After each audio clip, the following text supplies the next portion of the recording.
সম্মানিত দর্শক শ্রোতা,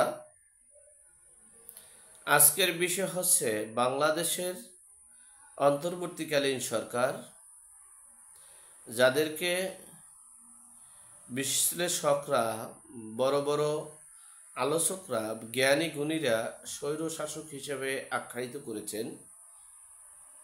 সেই শাসক বিখ্যাত নোবেল পুরস্কার প্রাপ্ত ইসরায়েল থেকে শান্তিতে নোবেল দেওয়া, যারা এই ফিলিস্তিনিকে শান্তি করতেছে, সেই নোবেল পুরস্কার প্রাপ্ত ডক্টর মোহাম্মদ ইউনূসের প্রেস সচিব, তিনি এই দেশটাকে মিথ্যা মরীচিকার দিকে ধাবিত করার জন্য প্রতিটা মুহূর্ত মিথ্যাচার করে, অপপ্রচার করে দেশের বিভিন্ন রাষ্ট্রের সাথে যুদ্ধে ধাবিত করা, এমনকি বিভিন্ন রাষ্ট্রের সাহায্য, সহযোগিতা, অনুদান, উন্নয়নমূলক সকল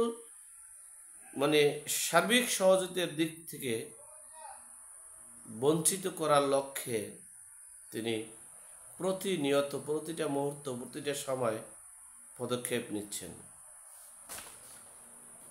সে বিষয়ে সংক্ষেপে আপনাদের সাথে শেয়ার করছি।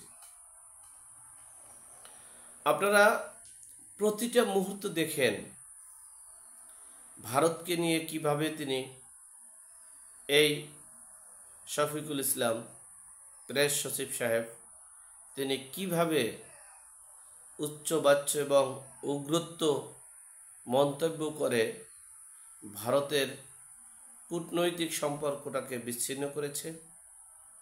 অপরদিকে পাকিস্তানের সাথে বেশি প্রেম দিতে গিয়ে সেখানেও অন্যান্য রাষ্ট্রের সুসম্পর্কটাকে ধ্বংস করেছে। প্রতিটা মুহূর্ত মিথ্যাচার বক্তব্য দিয়ে, মিথ্যাচার কথা বলে, মিথ্যাচার করে এই দেশটাকে একটা বিশৃঙ্খলার দিকে ধাবিত করছে।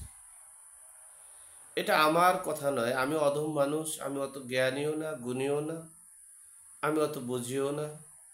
বিশ্লেষকরা, বিশিষ্ট জ্ঞানী গুণী যারা, যেমন সাংবাদিক মাসুদ কামাল, এই জাম তারেক বলেন, নুরুল হক নূর বলেন, এরপর ফজলুর রহমান বলেন, রনি বলেন, যারাই আসে না কেন, তাদের বিশ্লেষণে আমরা যেটা শুনতে পেরেছি, বুঝতে পেরেছি, সে বিষয়টাই মূলত আপনাদের সাথে উপস্থাপন করি।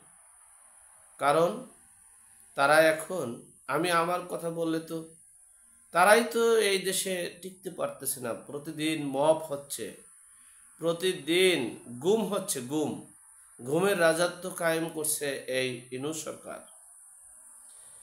মিথ্যা বক্তব্য দিয়ে, রাষ্ট্রের ভুল তথ্য দিয়ে দেশটাকে একটা বিধ্বস্ত রাষ্ট্রে রূপান্তরিত করতে চাচ্ছে। দেখেন, ডক্টর মোহাম্মদ ইউনূস লন্ডন সফর করেছেন।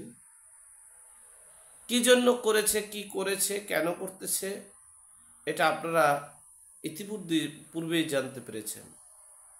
মূলত সেখানে গিয়েছে, প্রধানত হচ্ছে জুন জুলাইয়ের ঘোষণাপত্র করবে, সেগুলো নিয়ে একটু এই তার যে শুভাকাঙ্ক্ষী ফিনান্সিয়াল টাইমস যে গণমাধ্যম আছে, সেইটার মাধ্যমে কোনো কিছু করতে। দ্বিতীয়টি হচ্ছে এই তারেক রহমানের সাথে, সাবেক রাষ্ট্রপতি জিয়াউর রহমানের সুযোগ্য সন্তান তারেক রহমানের সাথে একটা পরামর্শ করে, কূটকৌশল করে তারেককে ফাঁদে ফেলিয়ে আবার নতুন একটা মেটিকুলাস ডিজাইন করবে। জানি না তারেক জিয়াকে ফাঁদে ফেলাবে নাকি ডক্টর ইউনূস ফাঁদে পড়ে নতুন মেটিকুলাস ডিজাইন করে দেশটাকে কোন দিকে ধাবিত করবে, সেই পদক্ষেপ মূলত নিয়েই গিয়েছে।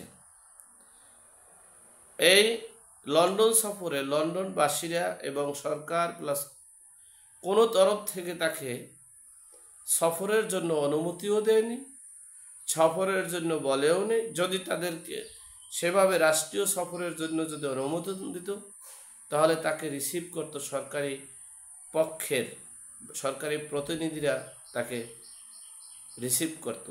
কিন্তু আমরা দেখেছি রিসিভ করেছে যারা তার সফর সঙ্গী ছিলেন তারা, আর আমাদের রাষ্ট্রদূতের অংশীদারীরা, রাষ্ট্রদূতকারীরা, এই তারাই তাকে সফরকে মানে রিসিভ করে তাকে সংবর্ধনা দিয়েছে, অনুষ্ঠান দিয়েছে। আপনারা ইতিপূর্বেই দেখছেন অনেক সংবর্ধনা তিনি পেয়েছেন, জুতার মালা, জুতার বাড়ি, এরপরে জুতার পুত্র নাকি কুশপুত্রিলিকা নাকি সবই পুড়িয়ে আগুন দিয়ে, এরপরে ডিজিটাল গাড়ি করে সেখানে গাড়ি দিয়ে ফাঁসির দাবি, স্বৈরাচার, বিভিন্ন, যদিও আমরা এটাকে নিন্দা করছি, প্রতিবাদ করছি যে একজন বিশ্ববিখ্যাত এবং যেখানে ইসরায়েল থেকে শান্তিতে নোবেল পুরস্কার প্রাপ্ত একজন ব্যক্তি,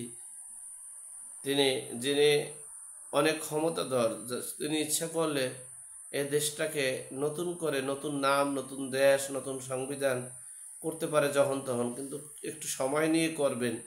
সেই লোকটাকে এভাবে বেইজ্জতি করা মানে হচ্ছে একটা বোকার স্বর্গে বাস করা। যাই হোক, এরা বোঝে নাই, এদের খেসারত দিতে হবে। কিন্তু ডক্টর মোহাম্মদ ইউনূস অনেক কিছু বুঝেছে, এটা আমরা বুঝতে পেরেছি। যদিও তিনি অনেক কিছু করতে চাচ্ছেন, অনেক কিছু করবেন, অনেক স্বপ্ন তার আছে, অনেক ক্ষমতা আছে, অনেক কিছু আছে, তিনি অনেক কিছু করতে পারবেন, ঠিক আছে।